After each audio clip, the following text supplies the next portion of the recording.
Welcome to another video in our series on the Red Sea Reefer 170. Today I'm going to just update you on the tank and what's going on with it.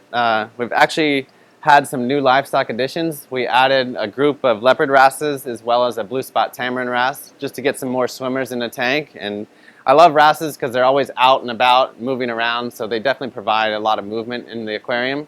We're lucky enough at the wholesaler to find a 7-legged red Linkia starfish. Normally red Linkias have 5 legs. Once in a while we'll see them with 6. 7 is pretty rare, so that's a neat and interesting addition to the tank as well. Now we did also find our first speck of bubble algae in the aquarium. It was up here on this rock, and I added a couple of emerald crabs to help eat that, but I ended up actually going ahead and removing it manually because it's just a small speck of bubble algae, and obviously if you want to get it out of the tank and you can do it easily, why not? That solves the problem quickly that way. But now we do have some emerald crabs in there to help with any other bubble algae that pops up.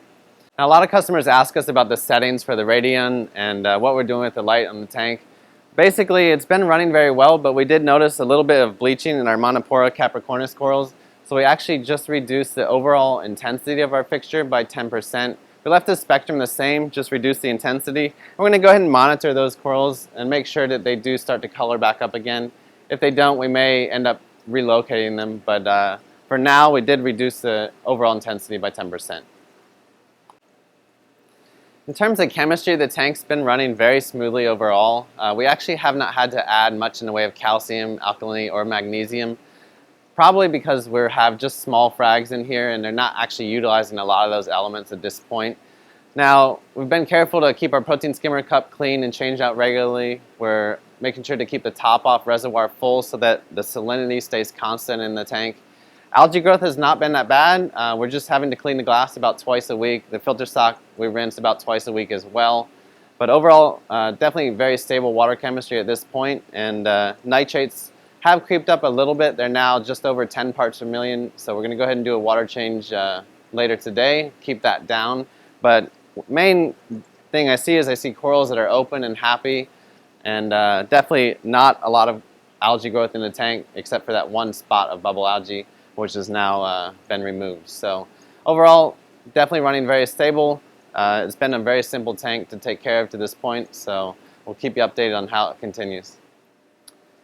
Alright, now we're going to do a quick tutorial on how we feed our Reefer 170. I have some defrosted mysis shrimp here, and we've actually soaked it in water from the aquarium, just a minimal amount of water, enough to cover the food, and then we put garlic as well as Selcon. We soak that for about 5 to 10 minutes before we feed to the fish.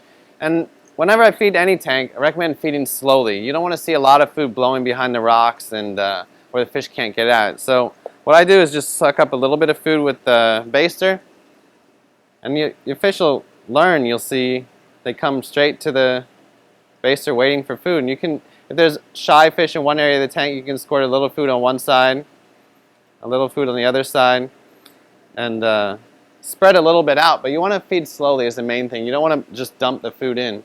And using the baster allows you to kind of target the food in the tank and make sure that more of it is consumed by the fish. These are actually also very useful if you wanted to target feed or spot feed any of your corals as well. So the main thing with feeding is definitely to feed slowly. Make sure that the fish have a chance to eat the food so it's not blowing behind the rocks and creating extra nitrate and phosphate in the aquarium.